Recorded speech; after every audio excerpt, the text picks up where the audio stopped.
द्रोण बड़े ही दुर्धर्ष थे। वे संपूर्ण क्षत्रियों का विनाश करके 5वें दिन मारे गए। दुर्योधन पुनः शोक से आतुर हो उठा। उस समय कर्ण उसकी सेना का कर्णधार हुआ। पांडव सेना का आधिपत्य अर्जुन को मिला। कर्ण और अर्जुन में भांति भांति के अस्त्र शस्त्रों की मारकाट से युक्त महाभयानक युद्ध हुआ, जो देवासुर संग्राम को भी मात करने वाला था। कर्ण और अर्जुन के संग्राम में कर्ण ने अपने बाणों से शत्रु पक्ष के बहुत से वीरों का संहार कर डाला। 17वें दिन से पहले तक कर्ण का युद्ध भीम सहित इन पांडवों को एक पर एक रण में परास्त भी किया था, पर माता कुंती को दिए वचनानुसार उसने किसी भी पांडव की हत्या नहीं की। 17वें दिन के युद्ध में आखिरकार वह घड़ी आ ही गई जब कर्ण और अर्जुन आमने सामने आ गए। इस शानदार संग्राम में दोनों ही बराबर थे। कर्ण को उसके गुरु परशुराम द्वारा विजय नामक धनुष भेंट स्वरूप दिया गया था, जिसका प्रतिरूप स्वयं विश्वकर्मा ने बनाया था। दुर्योधन के निवेदन पर पांडवों के मामा शल्य कर्ण के सारथी बनने के लिए तैयार हुए। दरअसल अर्जुन के सारथी स्वयं श्री कृष्ण थे और कर्ण किसी भी मामले में अर्जुन से कम ना हो, इसके लिए शल्य से सारथी बनने का निवेदन किया गया, क्योंकि उनके अंदर वे सभी गुण थे जो एक योग्य सारथी में होने चाहिए। रण के दौरान अर्जुन के बाण कर्ण के रथ पर लगे और उसका रथ कई गज पीछे खिसक गया, लेकिन जब कर्ण के बाण अर्जुन के रथ पर लगे तो उसका रथ केवल कुछ ही बालिष्ट हथेली जितनी दूरी दूर खिसका। इस पर श्री कृष्ण ने कर्ण की प्रशंसा की। इस बात पर चकित होकर अर्जुन ने कर्ण की इस प्रशंसा का कारण पूछा, क्योंकि उसके बाण रथ को पीछे खिसकाने में अधिक प्रभावशाली थे। तब कृष्ण ने कहा कि कर्ण के रथ पर केवल कर्ण और शल्य का भार है, लेकिन अर्जुन के रथ पर तो स्वयं वे और हनुमान विराजमान है। और तब भी कर्ण ने उनके रथ को कुछ बालिष्ट पीछे खिसका दिया।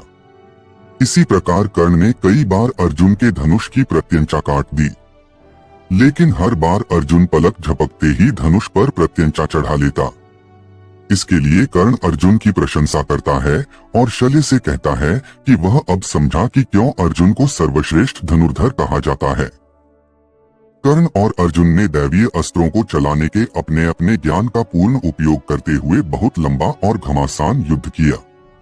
कर्ण द्वारा अर्जुन का सिर धड़ से अलग करने के लिए नागास्त्र का प्रयोग किया गया, लेकिन श्री कृष्ण द्वारा सही समय पर रथ को भूमि में थोड़ा सा धंसा लिया गया, जिससे अर्जुन बच गया।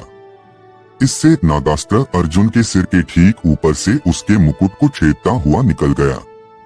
नागास्त्र पर उपस्थित अश्वसेना नाग ने कर्ण से निवेदन किया कि वह उस अस्त्र का दोबारा प्रयोग करे ताकि इस बार वह अर्जुन के शरीर को बेधता हुआ निकल जाए, लेकिन कर्ण माता कुंती को दिए वचन का पालन करते हुए उस अस्त्र के पुनः प्रयोग से मना कर देता है। धरती में धन से अपने रथ के पहिए को निकालता कर्ण। यद्यपि युद्ध गतिरोध पूर्ण हो रहा था, लेकिन कर्ण तब उलझ गया जब उसके रथ का एक पहिया धरती में धंस गया। धरती माता के श्राप के कारण वह अपने को दैवीय अस्त्रों के प्रयोग में भी असमर्थ पाता है, जैसा कि उसके गुरु परशुराम का श्राप था। तब कर्ण अपने रथ के पहिए को निकालने के लिए नीचे उतरता है और अर्जुन से निवेदन करता है कि वह युद्ध के नियमों का पालन करते हुए कुछ देर के लिए उस पर बाण चलाना बंद कर दे।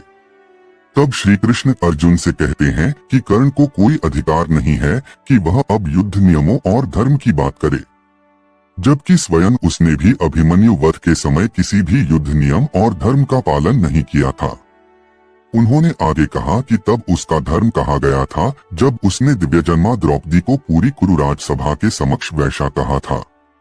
द्युत क्रीड़ा भवन में उसका धर्म कहा गया था। इसलिए अब उसे कोई अधिकार नहीं कि वह किसी धर्म या युद्ध नियम की बात करे, और उन्होंने अर्जुन से कहा कि अभी कर्ण असहाय है, ब्राह्मण का श्राप फलीभूत हुआ, इसलिए वह उसका वध करे। श्री कृष्ण कहते हैं कि यदि अर्जुन ने इस निर्णायक मोड़ पर अभी कर्ण को नहीं मारा तो संभवतः पांडव उसे कभी भी नहीं मार सकेंगे और यह युद्ध कभी भी नहीं जीता जा सकेगा। तब अर्जुन ने एक दैवीय अस्त्र का उपयोग करते हुए कर्ण का सिर धड़ से अलग कर दिया। कर्ण के शरीर के भूमि पर गिरने के बाद एक ज्योति कर्ण के शरीर से निकली और सूर्य में समाहित हो गई। तब श्री कृष्ण अर्जुन से कहते हैं कि कर्ण को कोई अधिकार नहीं है कि वह अब युद्ध नियमों और धर्म की बात करे, जबकि स्वयं उसने भी अभिमन्यु वध के समय किसी भी युद्ध नियम और धर्म का पालन नहीं किया था।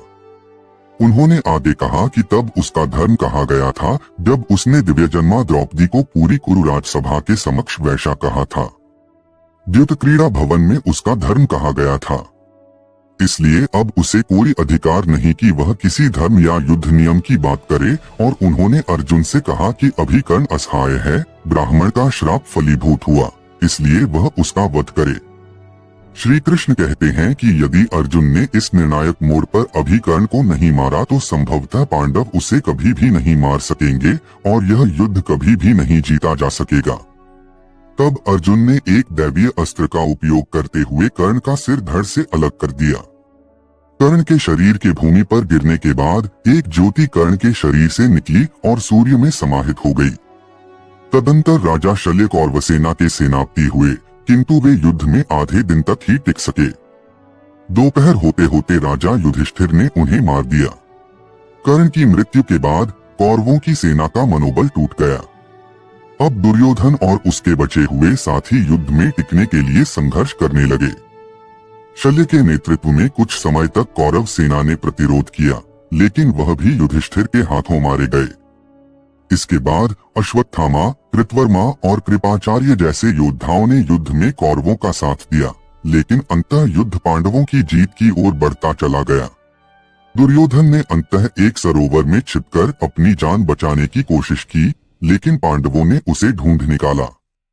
उसके और भीम के बीच एक आखिरी गदा युद्ध हुआ, जिसमें भीम ने अपनी प्रतिज्ञा के अनुसार दुर्योधन की जांघ तोड़ दी, जिससे उसकी मृत्यु हो गई।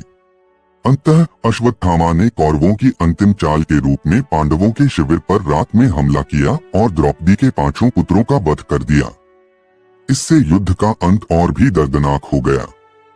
महाभारत के इस महायुद्ध का समापन पांडवों की विजय और कौरवों की पूरी तरह से हार के साथ हुआ।